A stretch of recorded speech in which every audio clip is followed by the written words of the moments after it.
Fica à vontade depois.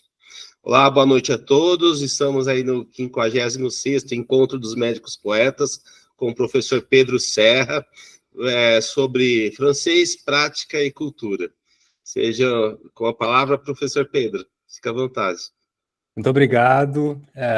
Bom, boa noite a todos e obrigado pelo convite, pela organização desse encontro. Eu vou começar falando um pouquinho, boa noite, Renata. Eu vou começar falando um pouquinho sobre o meu interesse pelas línguas e minha trajetória, muito rapidamente, e aí eu vou direto ao assunto. Então, eu gosto muito de línguas desde pequeno. Meu pai viajava muito, enfim, a trabalho, e isso despertou em mim um interesse muito grande pelos idiomas, porque eu ouvia ele falando inglês, ele vinha da China e contava as histórias, eu achava aquilo fascinante. E quando eu tinha 18 anos, meu pai foi morar na França. Então eu fiquei dos 18 até os 28 anos morando em Paris. Então nessa época eu já falava inglês e aprendi o francês. Então aí realmente eu comecei a me interessar ainda mais e me aprofundar ainda mais. Durante essa época, não contente de aprender o francês, eu fiz um intercâmbio em Buenos Aires e aprendi espanhol. E aí foi onde tudo começou, e desde então, eu adoro línguas, eu ensino línguas, eu sou apaixonado por isso. Eu aprendi italiano depois também, mas não falo muito bem, eu aprendi um pouco só. Mas eu pretendo aprender outras línguas ainda. Aprendi um pouquinho de tupi, aliás, tupi é interessantíssimo. Olha só, eu adoraria aprender. É muito divertido, é muito interessante. As palavras que a gente não sabe de onde vem na nossa língua, elas vêm do tupi. E sempre tem um sentido interessante. Por exemplo, esse eu aprenderia. Não, esse é muito interessante. Por exemplo, porque a gente fala assim, para de nhen. Porque nhen é o verbo falar em tupi. Então, para de falar, nhen. Então, que bacana! Tem muitas coisas interessantes do tupi. E, claro, quase todos os nomes de cidade, né? Pelo menos na região aqui, enfim, a gente vê o tempo todo, né? Ubatuba, Caraguatatuba, tudo isso é tupi. Então é isso. Então, quando eu voltei da França, eu continuei estudando. Eu sou formado em Ciências Sociais, fiz um mestrado em Estudos Internacionais e depois eu fiz um doutorado em Sociologia da Cultura. E nesse doutorado eu estudei a relação entre França e Brasil no assunto da mídia. Eu comparei as mídias, jornalismo de televisão especificamente, no Brasil e na França. E é isso. Então, terminando o meu doutorado, eu decidi me dedicar ao francês. E cá estou eu. É isso. Adoro fazer isso. Eu adoro fazer as pessoas falarem francês, ensinar francês, porque para mim aprender francês não é maravilhoso. Aprender uma língua é uma experiência. É aprender uma cultura e adentrar a alma dessa cultura. Então, eu posso falar também por experiência. E a forma de pensar também, né? Einstein tem alguns conceitos nessa linha de que você aprende um idioma, você aprende a forma de pensar daquela cultura. Exato. É isso. Porque a língua, ela carrega a cultura. Eu iria até mais longe, Márcio. Você aprende a forma de amar essa cultura. Também. Sim. Você vive a cultura quando você fala a língua, né? A língua, ela carrega a cultura, e a gente expressa a cultura sem perceber.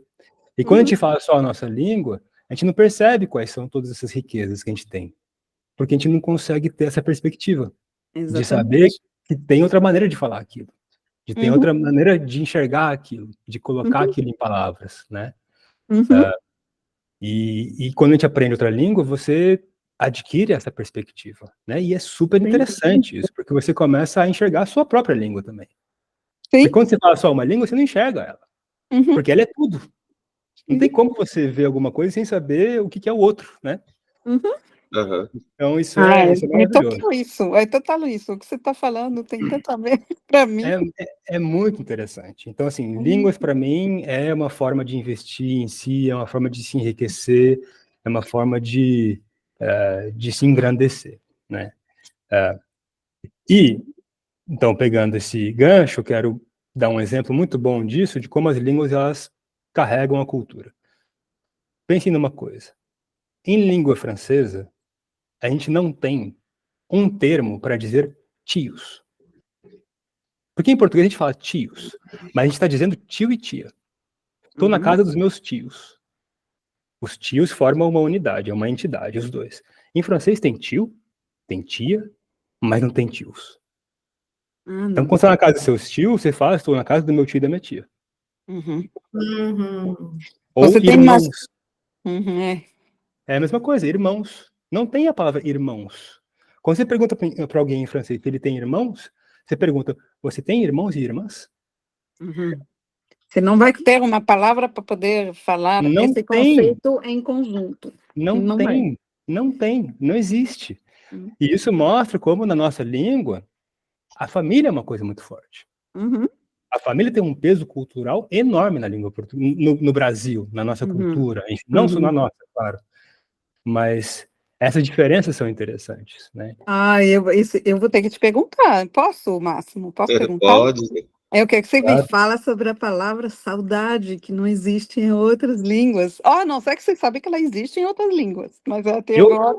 Eu soube sei que ela existe no romeno. Mas eu não falo romeno, então eu não posso dizer como é que se diz isso.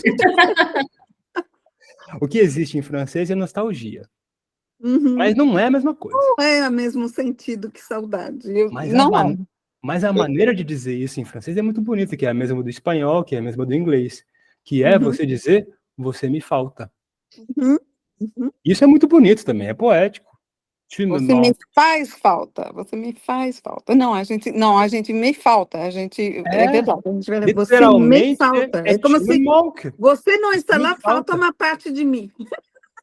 Exato. Isso mesmo. Então não tem, a palavra saudade de fato não tem em francês, mas uma outra que eu acho interessantíssima, a palavra mente. Isso eu já falei com o Máximo já.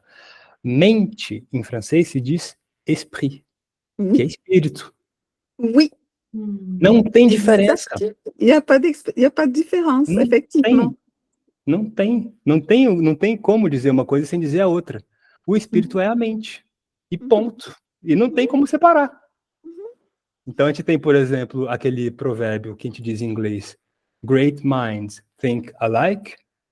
Em francês a gente fala, os grandes espíritos se encontram. Mas a palavra não é mind, não é mente. As grandes mentes se encontram, nem sei como é que a gente fala isso em português. Mas a palavra é esprit. E isso é interessante, porque a língua francesa ela não tem uma presença, a partir da França, não tem uma presença muito forte da religião. Então o esprit aqui nesse caso não é necessariamente, não é uma ideia de sobrenatural, né? É só uma ideia de algo que não é puramente corpóreo, né? É uma coisa, porque a mente é uma coisa um pouquinho, vamos dizer, um pouco separada do corpo, né? E a gente não tem, por exemplo, em português a gente fala muito graças a Deus, se Deus quiser. Em francês é muito difícil você ouvir esse tipo de coisa. Uma pessoa que fala grâce à Dieu, ou Dieu merci, ou si Dieu le veut, é uma pessoa muito religiosa. Em geral, sim. Em geral, sim. E é engraçado, porque no francês do Quebec tem muita presença do vocabulário religioso. Mas muitas vezes não vai ser falado no contexto como é falado na França, que é um contexto espiritual, religioso, vai ser totalmente o contrário, vai ser uma descarga de emoção negativa através de uma palavra religiosa. E é muito difícil explicar o qual alívio isso dá, mas dá. Sim. Gente, em francês do Quebec, uma forma de fazer uma exclamação é você falar hóstia. Gente, hóstia. É muito curioso isso, né? Hostie, né? É muito curioso isso. É verdade. Mas você sabe que quando a gente é considerado bem educado, quando as nossas mães querem bem nos educar para o mundo, elas nos ensinam que a gente não pode falar essas palavrão, que eles chamam de palavrão. Porque é uma forma de palavrão. Difícil. É difícil você passar uma vida retendo o que você Sim. ouve dos outros o tempo inteiro, né? E parece tão aliviador falar que você, Sim, uma hora você diga sim. essas palavras nesse mesmo sentido. Pois é. É, Mas não é muito bem, não sei, hoje em dia com a juventude é um pouco mais aceitado no linguajar do dia a dia no Quebec. Na sim, minha geração, quando eu era pequena, não era bem visto utilizar essas sim, palavras nesse sentido, sim, não era bem visto. sim, Hoje, sim. bom, hoje em dia tem pessoas que, sabe, a gente quer guardar essa coisa da postura, né? Porque às vezes você vai ver entrevista na televisão antigamente, né? Onde as pessoas entrevistam jovens, crianças, e você vê que elas falam tudo bem, que elas não falam essas palavrão, tentam se colocar bem perante o entrevistador. E hoje em Sim, dia isso é liberado geral, né, como a gente fala no Brasil, sim, e não tem mais essa censura.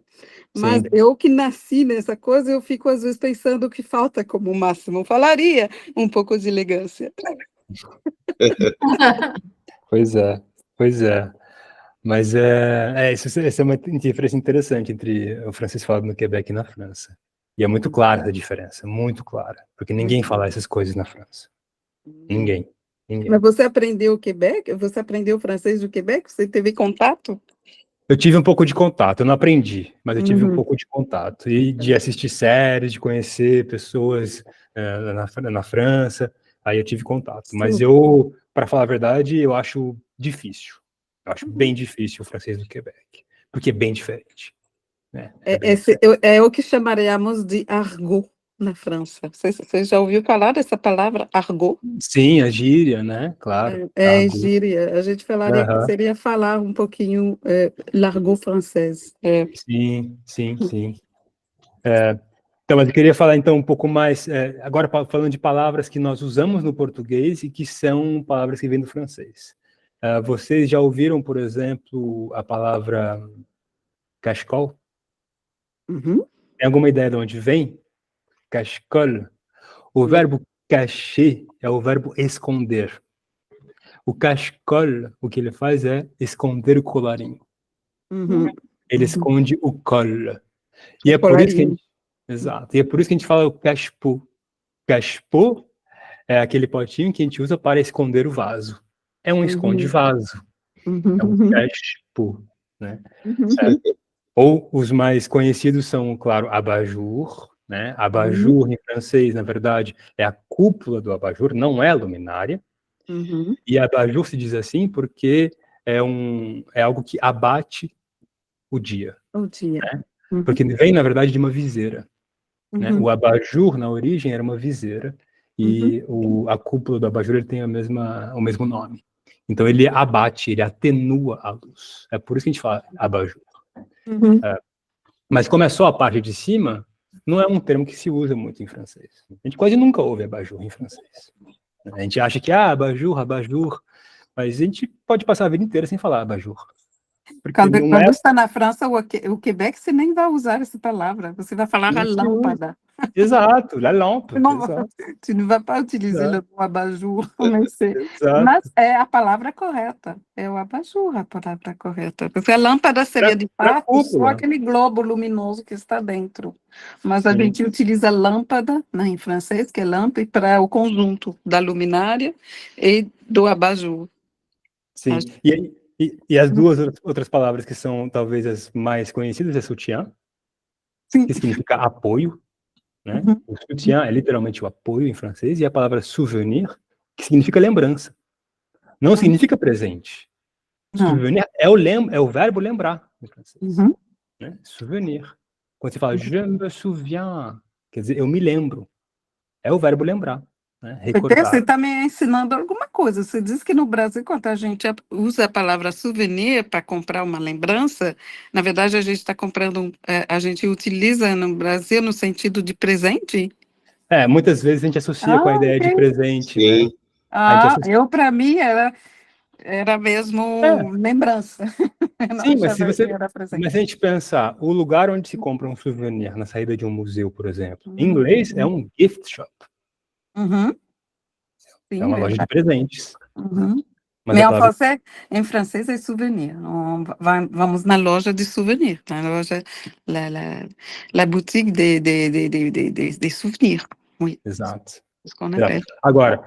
agora eu vou contar para vocês uma coisa que talvez surpreenda vocês. Muitas das palavras que a gente usa em francês, elas são muito parecidas com o inglês, e a gente costuma pensar que é influência do inglês. Pois não. A maioria dessas palavras, elas na verdade vêm do francês antigo. Porque na Inglaterra, o francês foi língua oficial durante 4 séculos. Se não me engano, do século XI ao XV, eu acho. É super interessante isso. Porque tem muita coisa que a gente, quando aprende francês, a gente acha bizarro, e quando a gente pensa em inglês, é igualzinho. Então, não só palavras, né? Por exemplo, assim, também. Em francês se diz aussi. Uhum. Parece com also. Uhum. Pois é, also vem do francês. Não sabia. Vem do francês antigo. Ou, por exemplo, almoço, que se diz déjeuner. Uhum. Déjeuner significa desjejum. É a quebra do jejum. Uhum. Breakfast é a quebra do jejum. Uhum. Uhum. Break, fast. Fast. Porque Uhum. fast é jejuar em inglês. Então, assim, Uhum. é a mesma lógica que está por trás. Mas Uhum. mais do que isso, quando a gente aprende francês, a gente acha estranho que tem muita palavra ça nas frases. Quando a gente fala assim, depende. A gente não pode falar só dépend. Não, A gente fala ça dépend. Uhum. Pois é, porque em francês não tem sujeito indeterminado ou sujeito inexistente. Você tem que ter um sujeito. Uhum. Gente, o ça é o it do inglês. It depends. Uhum. Não só como sujeito, o ça aparece o tempo todo e a gente estranha, porque o português tem um sujeito inexistente. A gente pode deixar o verbo sem sujeito. Mas o ça aparece também como objeto. J'aime ça. Eu gosto disso. Mas pense em inglês. A frase I like é uma frase capenga. Você deve dizer I like it. Sim. Né? Can you see it? Can you do it? O it, ele completa o verbo. Ele é o complemento. É o ça.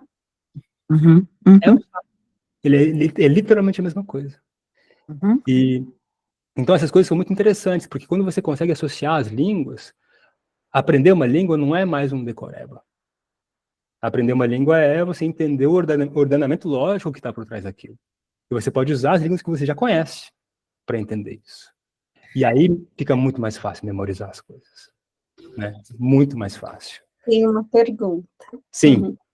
É legal que você falou isso, porque eu aprendi francês, eu tive 2 meses em Lille, ainda na faculdade, então eu tive que estudar intensivão, e daí quando eu fui para lá, usava um pouco, enfim, mas eu trocava muito pelo inglês. Eu não Sim. sabia por que acontecia isso. Eu ia, no meio da frase, vinha uma coisa em inglês, assim, legal que você falou. E Sim. depois ainda fui visitar uma tia na Itália, daí eu fazia uma confusão com o italiano. Italiano. Não sei por quê, enfim. Mas é isso. E a minha pergunta é assim, eu nunca cheguei a aprender profundamente para escrever textos, eu sei, né, sei assim, me virar. E agora eu acho mais difícil agora, né, mais velha, eu estou com 49, enfim, mais difícil, eu tento estudar e é mais difícil mesmo, antes era melhor. E daí, estudando envelhecimento, eu leio, fala que a linguagem, ela melhora só com o envelhecimento. Ela vai melhorando, ela vai ampliando, isso é uma coisa que está descrito. Mas eu acho mais difícil aprender hoje do que antes. Eu não sei como você vê isso. Você acha uma contradição? Que ao mesmo Eu tempo que a acho. sua linguagem melhora com a idade, né, o sentido global da sua linguagem, aí é mais difícil aprender uma outra ou uma nova. É isso? Então, eu queria ouvir um pouco do que você tem para dizer dessa questão aí. Eu acho que assim, dá para aprender com qualquer idade, mas eu acho de fato que quando a gente é mais jovem, a gente absorve as coisas mais rápido. Eu acho. Eu acho que é mais fácil porque quando a gente é mais jovem, a gente absorve, a gente é uma esponja, né? As coisas entram muito rapidamente. Então, eu acho que requer mais prática, requer um pouco mais de dedicação, talvez, quando a gente é mais velho. Mas quando eu digo mais velho, eu acho que assim, com 40 anos, dá para aprender perfeitamente uma língua. Eu pretendo aprender umas 2 línguas ainda na minha vida. Eu não parei de aprender língua ainda. Perdida, né? Graças a Deus. Né, imagina. Tem muitos familiares e pacientes, amigos, que aprendem depois que aposentam, né? E até isso é muito bom para despertar interesse pela vida, pelas culturas e Com preencher o certeza. tempo. Eu acho isso muito importante. Com certeza. Bom, professor, a gente está indo para os 5 minutinhos finais. Tá. Não sei se tem mais alguma coisa, você quer abrir para perguntas? Continuar, né? O pessoal já começou antes. A gente pode abrir para perguntas, Só que só um comentário sobre o italiano, a relação do italiano com o francês é muito clara também, hein? É muito impressionante. Quando eu fiz aula de italiano, minha professora ficava impressionada, porque ela falava ancora, eu falei, eu entendo isso. Ela falava più, eu falei, eu entendo isso.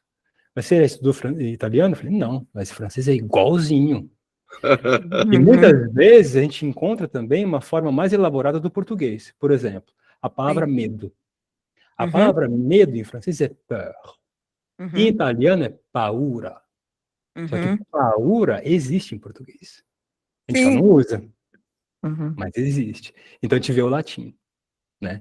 Então o português vulgar, vamos dizer assim, falado, que é a forma que se transmite pela fala, nem sempre ele faz jus, né, à raiz, né, as coisas que a gente tem num português mais sofisticado. E a gente encontra isso no francês, a gente encontra isso no italiano. Isso é super interessante. Extremamente interessante, Pepe. Muito bom. Não, é super legal. Assim, línguas, eu acho... Só a última palavra que eu acho interessante é a palavra doce. Doce é uma palavra muito difícil de traduzir. Porque doce... Porque, assim, aprender línguas, às vezes, é você perceber quão ambígua a sua própria língua pode ser. Doce, em português, é uma palavra absolutamente ambígua. Porque significa suave e significa açucarado. Mas são 2 coisas diferentes. Em francês, você não consegue fazer essa ambiguidade. Porque você tem a palavra doux, que é doce, suave, contrário de amargo. E você tem a palavra sucré, que é açucarado. E é totalmente diferente as 2 palavras. Você não coloca uma no lugar da outra. Então, assim, uma voz doce, né? A água doce, por exemplo. Mas e a questão das metáforas, professor? O francês usa isso na poesia, no dia a dia? Usa também, né? Usa muito. Mas aí eu não poderia usar esse doce no sentido de metafórico? Sim, mas não seria a palavra sucré. A ideia de açúcar é totalmente separada do resto. Não posso fazer uma metáfora com açúcar, nesse... Não, poderia ser, mas a palavra açucarado, que é sucré, ela não se confunde com a ideia de doce. Não se confunde, entendi. Né? Mas, Máximo, se você fizer isso, pode ser que tenha umas pessoas que falam as 2 línguas que entenderiam sua metáfora. Agora, uma pessoa que não entende a outra língua, uma pessoa comum, né, que lê isso, ela talvez não compreenderia a sua metáfora, né? Ou acharia que você está indo muito longe, acharia maravilhoso, porque acharia, nossa, ele já descobriu que doce praticamente é açucarado, de tão bom que é. Exato. Que legal, obrigado, Sara. Deixa eu te dizer, então, que então eu sou professor de francês, e se quem tiver interesse, quem quiser entrar em contato comigo, fiquem à vontade. Eu tenho meu Instagram, que é francês com PP. Então, eu tenho curso de francês, dou aulas de francês, e todos que tiverem interesse serão muito bem-vindos. Podem falar comigo que eu vou responder com o maior prazer. Excelente, professor. Muitíssimo obrigado. Adoramos, viu? Imagina. Eu que agradeço. Seja muito bem-vindo. Obrigado. Obrigado. E agora todos estão convidados para nosso encontro no Instagram. Nosso próximo. Tchau, tchau. Até mais. Boa. Tchau, tchau. Beijo. Até mais. Tchau, tchau.